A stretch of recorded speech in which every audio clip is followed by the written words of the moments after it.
I run our retail business across Europe. That means that oversee around 14 billion of retail property. Half of that mainly is shopping centers, 75 shopping centers that we have in our different portfolios for different funds. I've been in the house for almost 20 years now, and really love what we're doing. Okay, great. Yeah. Next in line, good afternoon to you all. I'm João Lélis, a fund manager at Sonae. Sonae, we have been shopping center developers, managers, and investors for over 25 years. Our portfolio under management is approximately 7 billion, spread across Europe, South America, and more recently, Northern Africa. And basically, we run the shopping center business from A to Z, property managing, developing, and also investing. Hi together, I'm Tobias Gollnest, Managing Director at Corestate Capital. I'm responsible for the commercial real estate sector within Corestate, which means in terms of retail. We have started with a very strong focus on high street retail properties 3 years ago. Beginning from that, we have now acquired approximately 140 commercial properties, all of them located in high streets throughout Germany, and we are still growing in the sector. Okay, great. Henrike. Yeah, Richard, thanks for introduction. Henrike Waldburg. I'm head of retail investment management at Union Investment. Union Investment currently manages around 9 billion of retail assets out of the 35 billion real estate assets. So you see by that, it's a very important asset classes over all our fund vehicles.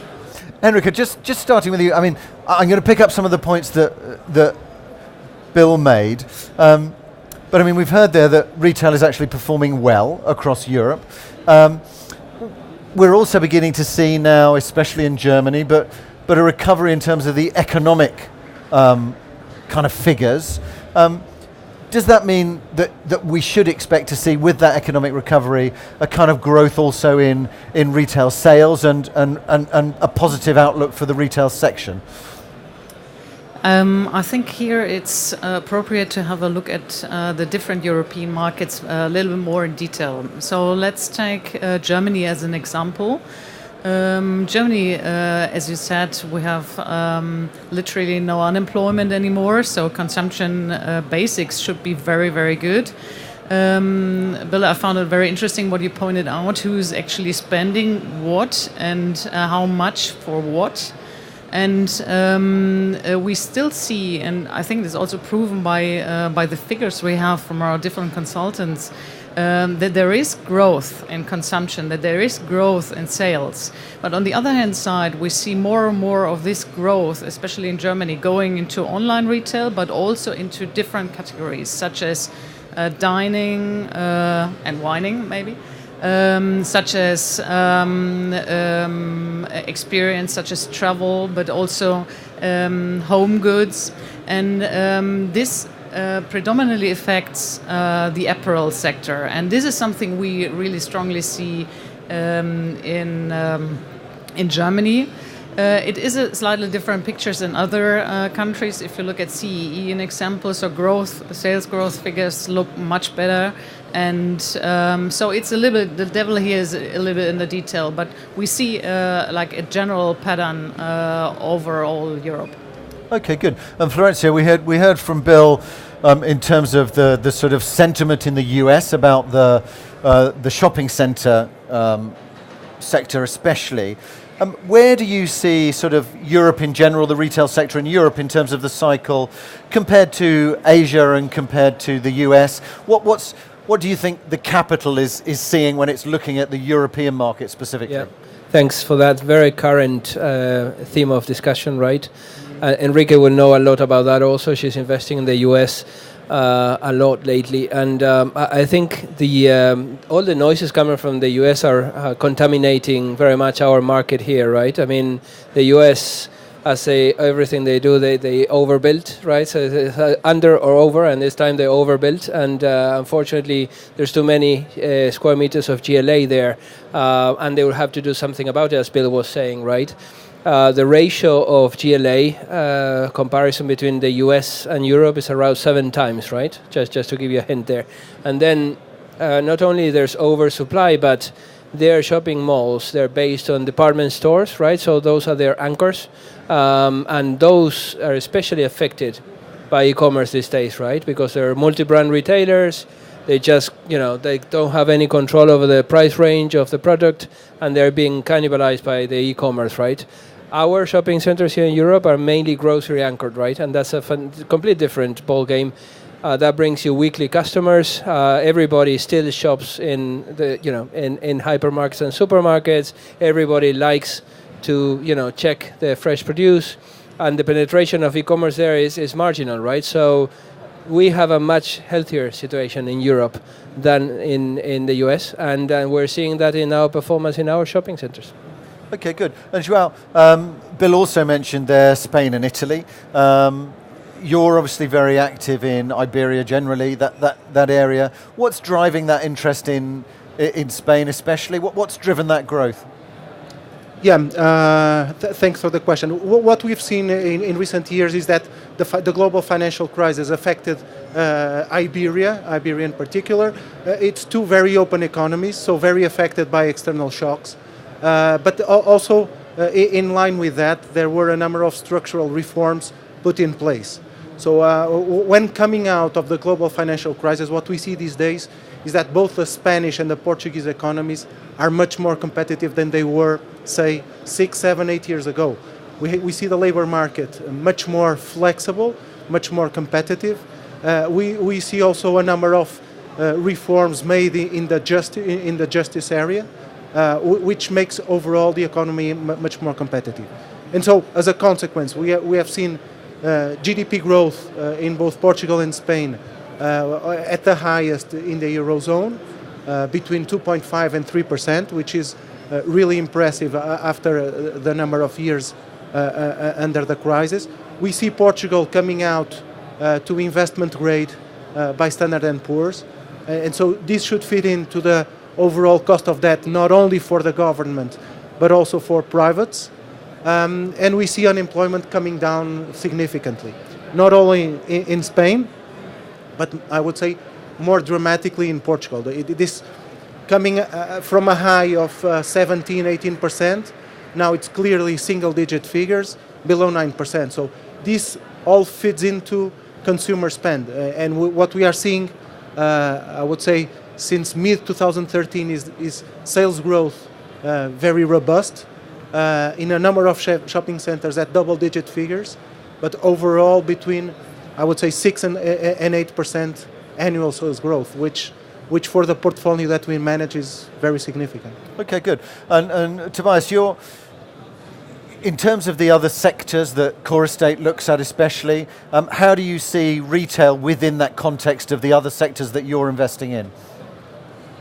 I think we are still very, very positive on retail investments in general, but on the other side, you have to be carefully. When you look on the investment landscape, what are the alternatives? When you go to the top 7 cities with regards to real estate, you can reach initial yields very, very close to 3%. This is not very attractive for us and our investors. With regard to shopping centers, it's I think around 4. We have these retail parks which have a huge demand from investor side. I think best retail parks are the pricing is around 5% initial yield. So then it's a question: what are you doing to create a risk-adjusted, attractive return? And our concept is that we go in the medium-sized cities of Germany. We have approximately 600 of them with inhabitants from 30,000 to 100,000, and above this another 74 with topping Berlin. So there is a huge investment market available. Interesting. Most of our competitors don't see this the same way. This helps us. And so we are going to the cities, let's say Unna or Gifhorn or Cuxhaven. I think the international listeners here haven't heard about them any time, but there live people, and these people go for shopping in the pedestrian zone, and this makes it very attractive for us to buy in these pedestrian zones in H&M, and Rewe and the drugstore or what else you can find there. And so we think when our initial yield is something around 6 to 7%, which gives us some buffer if there come any issue from which side ever. So from a risk-adjusted angle, I think this is a very competitive product. And is this largely based on one of the things that Bill also talked about in a way, which is this aspect of convenience, that these are smaller shops, but presumably they're in town centres, they may be smaller town centres, but there is less competition and they're convenient for people to use? Yes, it depends. When we do or when we have an acquisition of a shopping center, this is very much lower than Sonae Sierra has developed, for example, or ECE in Germany does. Yeah, so we are talking around 10,000 square meter sales area. So this is not competitive to your centers or ECE centers. But I think it's for the retail tenants and the customers as well, it's very, very attractive to go to the inner city location, to the pedestrian zone, because you can find there other things, doctors and surgeries, the town hall, street festivals, stuff like this, restaurants, bars. So it's I think this is a USP of these locations. And you mentioned, Henrike, about F&B, food and beverage, what's now being supplied and what's being demanded by the people who are visiting shopping centres.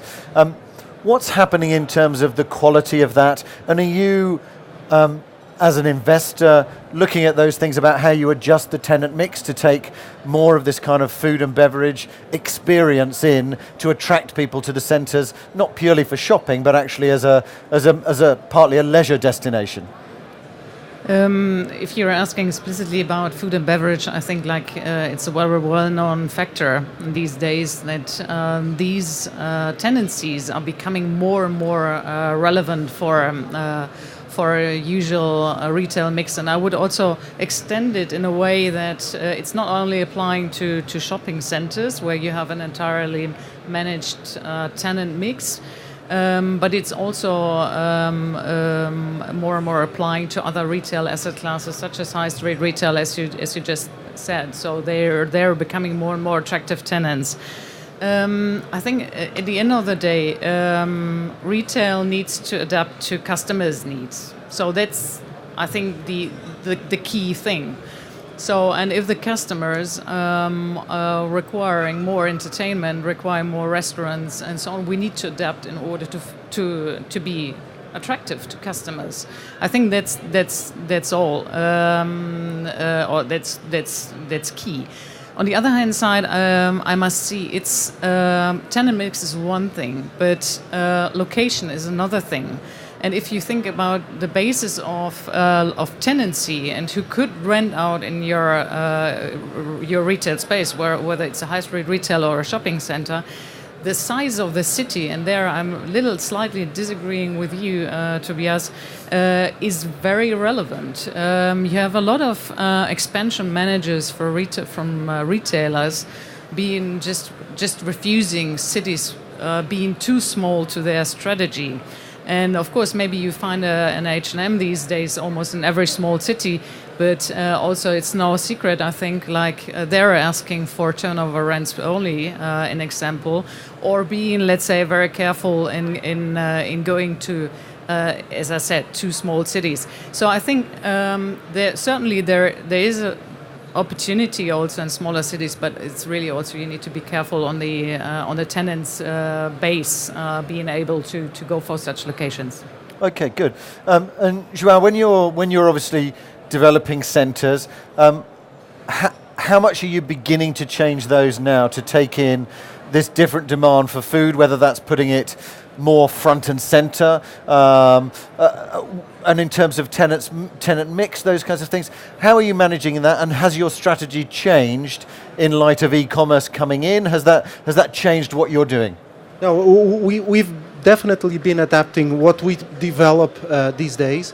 What we're seeing, I mean, historically shopping centers were very much developed outside city centers, so big boxes outside of the city centers.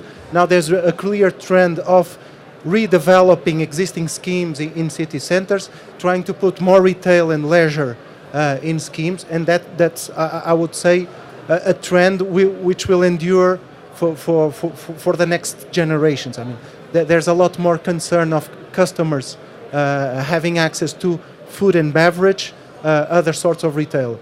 On the other hand, what we are seeing from some of the operators, a bit in line with what Henrike was saying, is that we need to adjust the kind of units we are delivering to tenants. Some tenants want to develop and want to showcase big stores, like showrooms almost, and we have to cater for these wishes. So when we develop new projects, I would say that we need to take into account both a trend to develop more inner city schemes and also adjust the offer and put in more F&B offer, and I would say more flagship stores for the anchor tenants. And this is the trend that we are definitely seeing out there. Okay, good. And Florencio, in terms of, I mean, we've mentioned a little bit about high street, retail parks, shopping centres. Just as a general trend, how do you see those developing? I mean, there seems to be a lot of success in the UK, certainly in retail parks and shopping centres, inner city shopping centres especially. What's your sense of some of these trends, and is that driving your investment strategy? We do have a preference for shopping centres which are dominant. A bit in the line of thought of Henrike there, cities with certain critical mass. We're not worried about going to a city which is 250,000 people, 200,000 people in a 30-minute drive time. So we can do secondary cities, but there has to be a critical mass to it. And when we go to that kind of market, we want to have the absolute top spot in that city, right? There's tenant demand, there's retailer demand for those still. And when you have the dominant center in those, your better stores will kind of enlarge there, right? Today you see a dynamics of some of the bigger brands enlarging footprint.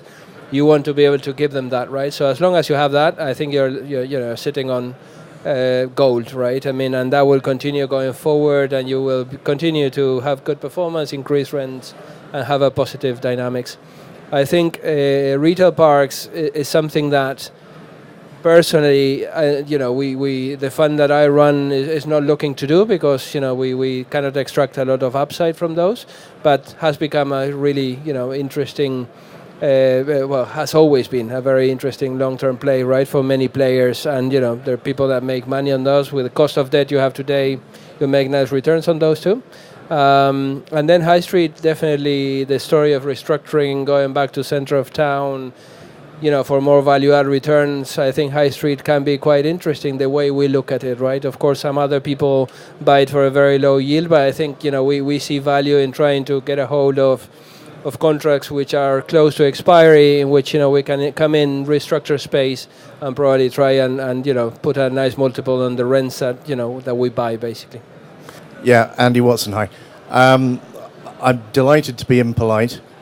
3 weeks ago, I attended an ICSC conference about innovation in retail real estate. And there was a very unusual vibe. I've attended these things over 25 years. And normally everybody is very polite. And everybody talks up their own sector, whether it's high street or shopping centres or Italy or Spain. And everybody says good things about what they do. This was very different, as Bill will know. And the basic vibe was, there's a big monster coming this way. We have to evolve or perish. And the people are adapting at different speeds. So the consumer is going at lightning speed. The retailer is trying very hard to keep up. The landlords are very slow, and their banks haven't even got out of the blocks yet. So, innovation, are you actually doing anything that's innovation at the moment, any of you? All right, so maybe as a first statement, I think not everything in that retail world today is super positive. Yeah. So there are challenges, and I think we are also here, and we are also in agreement to say that there are challenges and that we need to front them. So for us, trying to follow the path of innovation is twofold. The one is taking the right investment decisions, or trying to take the right investment decisions with a specific focus on the right assets, enabling innovation, and secondly, it's asset management.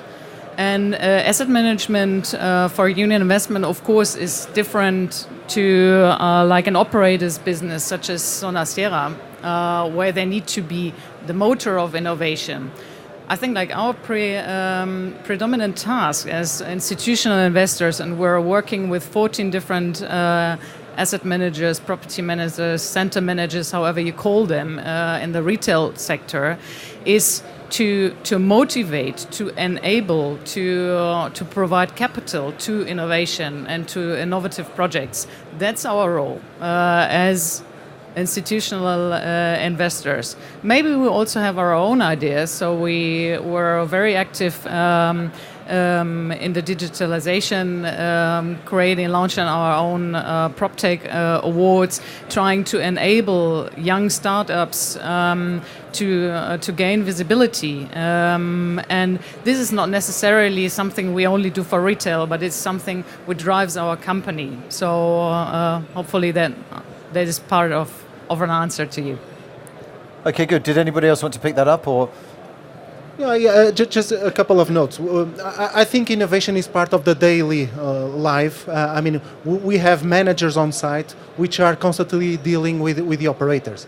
And as a matter of fact, this daily interaction with the operators feeds into the development activities that we do, and also challenged by institutional investors that we work with. I think this is also, we have projects, many projects in common with Florencio's team. And I think what we've been doing in the shopping centers that we operate and the shopping centers that we are developing for the future is to adjust the offer to what the operators and customers are looking for. I was in a conference a couple of weeks ago, and the emergence of online is important, but then at the end of the day, customers will see retail like a bundled product. It doesn't really matter whether it comes online or offline. They will see the offer as a single bundle. And it was argued by one of the big brokers that the growth will be the same. I mean, online and offline will tend to merge, and then it's pure retail. Whether it comes on a digital form or the traditional bricks and mortar form, it's irrelevant for the customer. Okay, good. I wanted to just pick up a couple of things on the investment side. Florencio, we've obviously seen pricing getting sharper. How easy is it now to make core acquisitions in Europe? Is that becoming increasingly tough? And is that to do with the competition, or more to do with the pricing just making it more difficult for you to be able to justify that acquisition? And to a certain extent, have you begun to move your goalposts so that things that you might have thought were difficult to justify 2 years ago are now kind of accepting because you're seeing the market move? Or how are you seeing that issue in terms of pricing? Yeah, great question. I think we, within the fund, we haven't moved the goals. I think that's, once you set a strategy, you set it for 2 or 3 years. And what you can do, though, is adjust your return expectation, right? I think that's what you have to do, right? You have to be fair with yourself and saying, well, the prices have now moved into 4% levels across Europe for prime shopping centers. You're not going to obtain a 9 or a 10% out of that one, right? It's going to be more of a 7. Is that a big deal for your investors? Well, once you discuss that up front, probably not, right? So I think you have to be honest with yourself, understand that the return expectation has changed. But keep to the essence of what you do, right? You cannot really start buying stuff which is completely secondary or has issues, to try and meet returns, because that's where you go into a path in which you're going to make mistakes. It's very difficult to turn around the shopping center that doesn't work, right? And that's probably going to, in this environment that we're living in, which is difficult, it's going to come and bite you probably. Okay, good. And Henrike, is that also your kind of view that you've had to sort of adjust expectations of returns, and does that also drive your investments, which are, let's say, because you're investing in the States as well as in Europe as well as elsewhere? How do you, I asked that question briefly, but how do you see Europe within that context and in terms of this pricing issue? Very good question again. I would say to a certain extent, of course, like everyone needs to adapt return requirements, and to a certain extent we're happy to do so. And we're still doing investments. On the other hand side, you also need to think of your current investors in a fund and the way they're going to be diluted on their performance when you buy into that cycle. So the answer, I think, is a little bit yes and no. So we adapt our return requirements, but it's also we're being careful in, let's say, not boosting out too much money in that cycle. So. And I've got one quick question on that, which is just because it surely has to be raised in everything, given that I'm from London, which is the word is in London that a lot of German money is deliberately targeting the UK market at the moment, presumably because they already know what the negotiations are going to be. I don't know, but has it changed your strategy, Brexit or not, in terms of the UK versus continental Europe? Let me give you the answer for retail investments. Yes. So I would say the Brexit will have an impact in consumption in the regions, for sure. Will this impact the trophy shopping centers in the UK? I don't know. Maybe not. I think like the last crisis has seen some very resistant assets. Has shown also the resilience of the trophy assets. Will that impact, let's say, the grocery anchored discount sort of assets? Maybe not, but I would say there is a lot in the middle between the two poles. I'm just displaying which will be impacted by Brexit. So my recommendation would be to be really careful in that sector, and we are. Okay, great. Are there any other questions? Anybody got any points that they want to raise? Bill, yes, go ahead. Thank you, Henrike.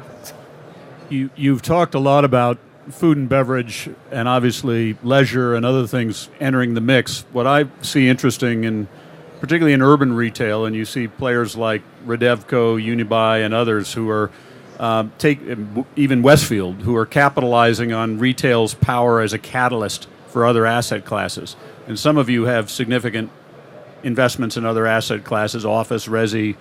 How much are you looking at, true mixed use, not just adding a cinema and some F&B, but really leveraging the mix where retail can drive and lift the values of other combined assets in a project?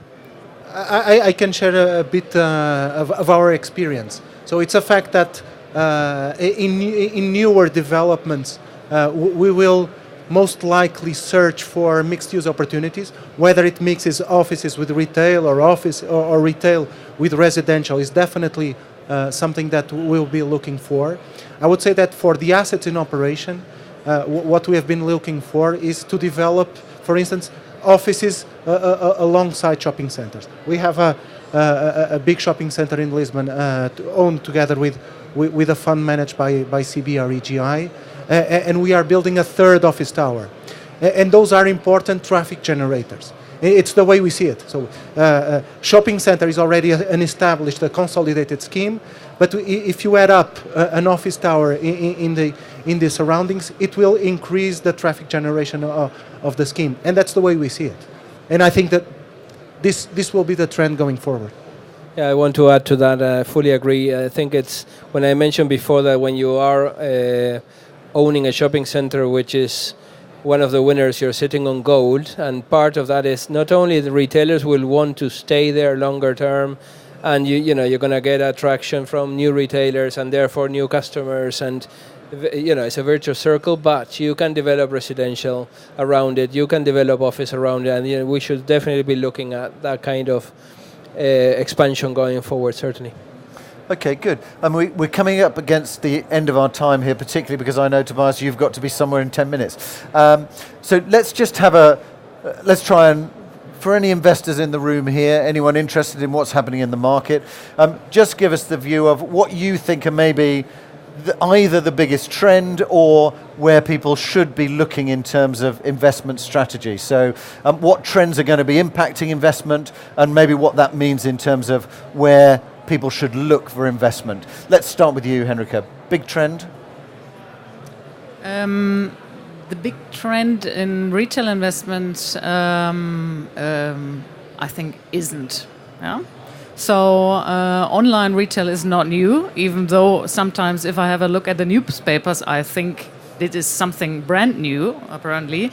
But online retail exists for a couple of years. I think we define our strategy alongside that change, but this is not a particular new trend.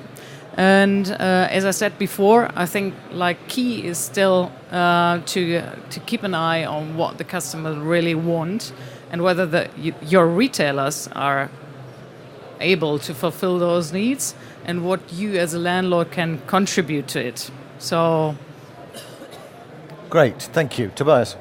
I would like to answer with some kind of a negative trend, which hopefully becomes a positive trend when we can convince the people, if you agree to my observation. I think Bill mentioned the US and the supply of space in the US, and I've seen figures that the area in the US is 12 times higher than in Germany, the sales area, and the turnover is only 2.3 times higher. So this is a mismatch, clearly. But this is, for me, the second large threat in Germany as well. Not only the internet e-commerce, but also the availability of space. And I think many cities have made mistakes in the last 10 to 15 years by, sorry to say, granting permissions for new shopping centers, for large shopping centers, oversized shopping centers, but also out of town places, and the new trend is the fashion outlet center at the fringe of the city. This is not good for the pedestrian zone, for the inner city. I believe, and I think many of the responsible people in the communities do acknowledge this now, and there is a trend to stop this granting permissions and stuff like this. But I think more than the e-commerce is the availability of space, or the over-developing of space, a problem for the retail sector. Okay, good. João? No, I think there are two important factors that will be in the minds of investors going forward, investors and developers going forward. One of them is to be able to play the cycle, and different geographies are in different stages of the cycle. Yield compression in some countries is very limited, and so investors really need to be sharp in identifying where the potential for investing in, for adding value is available. And the second being, and this is also related, for investors and developers to be able to identify assets with value creation initiatives. This is the way we've been working. We like to invest and we like to acquire properties, but these properties need to have a significant value enhancement potential, value enhancement angle. If the investors and developers are not able to spot the properties with that value creation initiative, that they will be in for a rough ride. Okay, good. Florencio? Yeah, very briefly, but I want to touch on baby boomers and the aging population in Europe, right? That's a reality. We know it's happening. I don't think we're talking a lot about it and starting to think about adapting our mix to that, but it's not really happening. And I think that's something we need to be quite serious about, right? The fashion segment is shrinking, so we might as well find opportunity to flip some of those square meters to cater to that sector of society, which is, again, with the life expectation today, and they're quite rich actually and have not much a lot to do anymore, and they have free time in their hands, and probably not as sexy as having a 15-year-old or a young family in your shopping center, unfortunately, but still a very, very important part of society, and that we certainly have to cater for going forward.